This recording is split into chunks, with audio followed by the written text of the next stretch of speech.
Hi pretties, welcome back to my channel. In today's tutorial I'll be showing you how to cut and sew this elegant short bubu gown with ruffled pockets, drawstring sleeves and a clean piped neckline.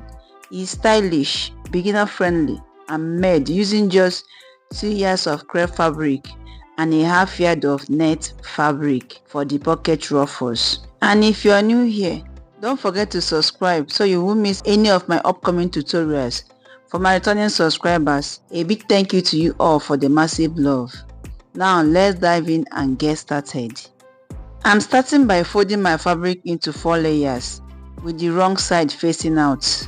I'm using a fabric with 2 patterns, but you can work with any design you like. At the center where both patterns meet, I'm marking a horizontal line. That will be my waistline because I want the top pattern to run from shoulder to waist and the second pattern to flow from waist down to the hemline. From there, I will measure 18 inches upward. That's the distance from the shoulder to the waistline. After marking the 18 inches point, I will draw a straight line horizontally. This will be my starting line. Then I will measure 1.5 inches above that line and draw another straight line for the shoulder allowance and drawstring casing, but feel free to mark just 1 inch. 1.5 inches turned out a bit too much for me. After that, I will double check the length from the shoulder line to the edge of the fabric just to make sure I have enough for my full dress length plus extra 2 inches hemming allowance. It looks good. I also checked the width and I have my hip measurement plus extra 4 inches, so I'm good to go. I then cut off the unwanted parts.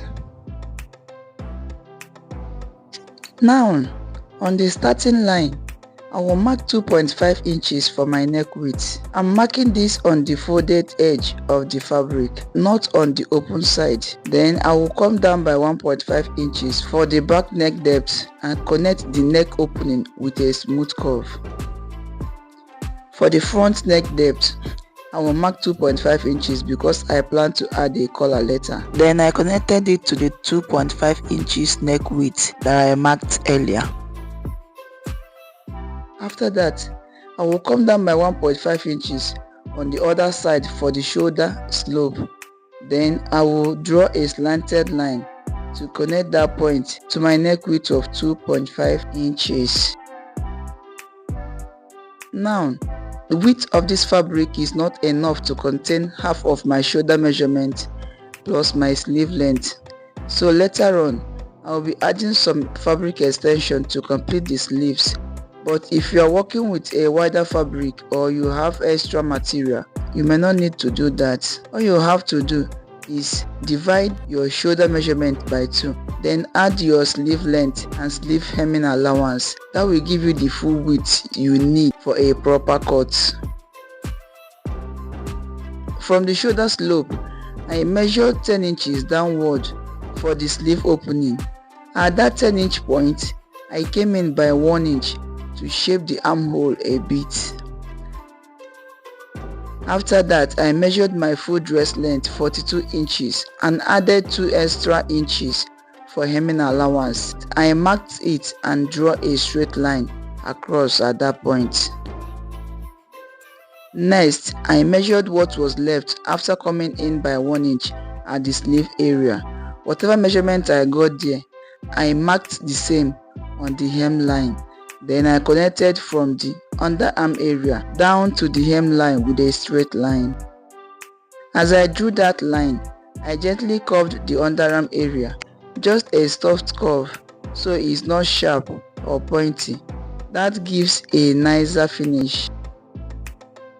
I also added 1.5 inches seam allowance on the shoulder. You can just use 1 inch if you prefer, but I used more because I'll be adding a drawstring to the sleeve later. Lastly, I extended the neckline curve to meet the new shoulder line since the shoulder line has been adjusted with the extra allowance. The next thing I did was to cut along the neckline, starting from the back neck depth to the shoulder. After cutting the shoulder line, I notched this 1.5 inch seam allowance both at the neckline and at the sleeve opening. This small notch will help make the joining process easier later on.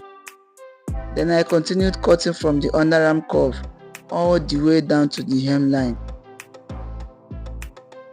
After that, I separated the back piece from the front piece. I carefully aligned the front piece and trimmed out the front neck depth. This dress will have a small slit opening at the center front, so I measured 4 inches downward from the middle of the neckline and made a straight slit there.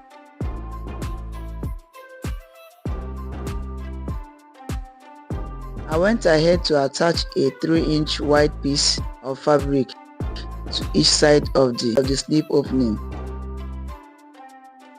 I've already joined them here, and now I will move on to cutting the interfacing. For the interfacing, I'm using the same fabric.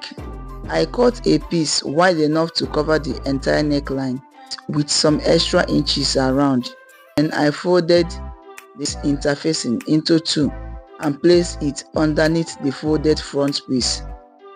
Aligning the folded edges together, I pinned it in place, traced my neckline and shoulder line, and used the front piece as a guide to slit the interfacing.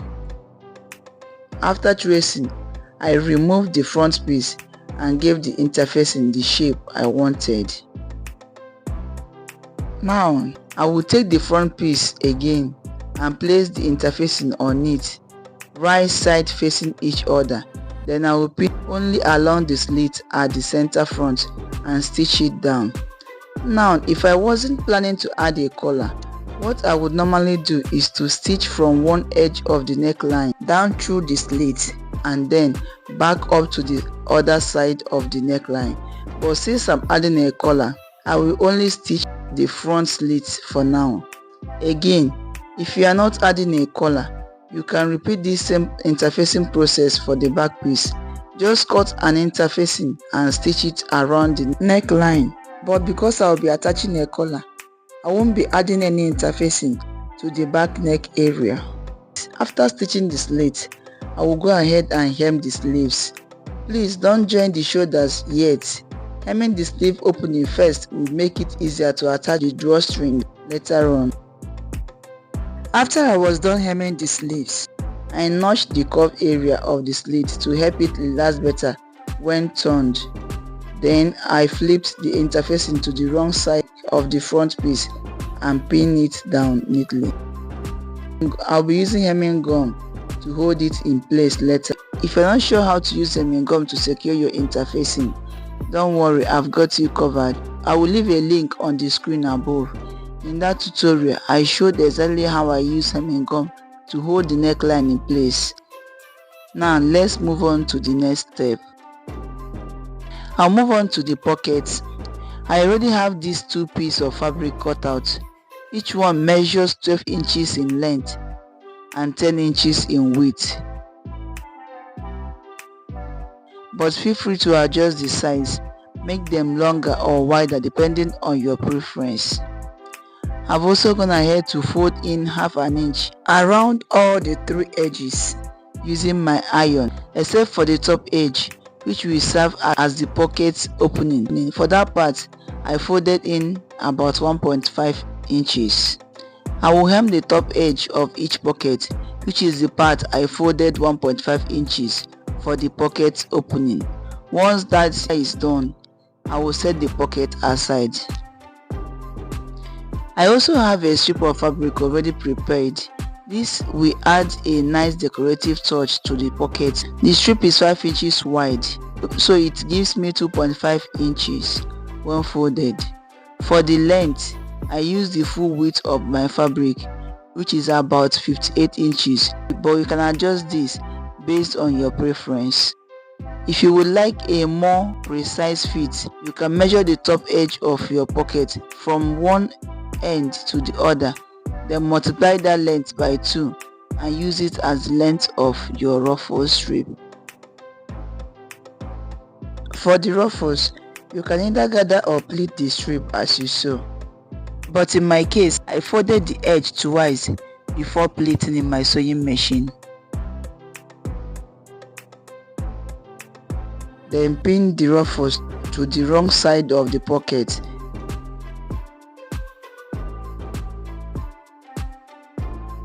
Before sewing them together. I'm done doing that, and just look at it, our pocket is pocketing nicely. So the next thing I'm going to do is to bring in my dress piece. I've already ironed down the center line to help me locate the exact middle. Right at the center of the front piece, on the waistline where the two pattern fabric meet, I will measure 1.5 inch to the left and 1.5 inch to the right. From that waistline point, I will come down by 1.5 inches, and that is where I will place my pockets. Before stitching, I made sure there was at least 3 inches gap between the two pockets at the center, and I double checked that the pockets were straight, not slanted or bent. Once I was satisfied, I pinned them down and went ahead to stitch them in place. I also stitched the back and the front piece together, right side facing each other on the shoulder line, using 1.5 inches allowance that I left while drafting. While I head over to the sewing machine, this is a good time to give this video a thumbs up if you are enjoying it so far. It really helps the channel grow. And if you have any questions so far, don't hesitate to drop them in the comments. I will be glad to help you. Next, I folded in my shoulder seam allowance to create space for the drawstrings, just like you see me do on the screen. I marked 10 inches from the sleeve opening towards the shoulder and stopped my stitching right at that 10-inch mark.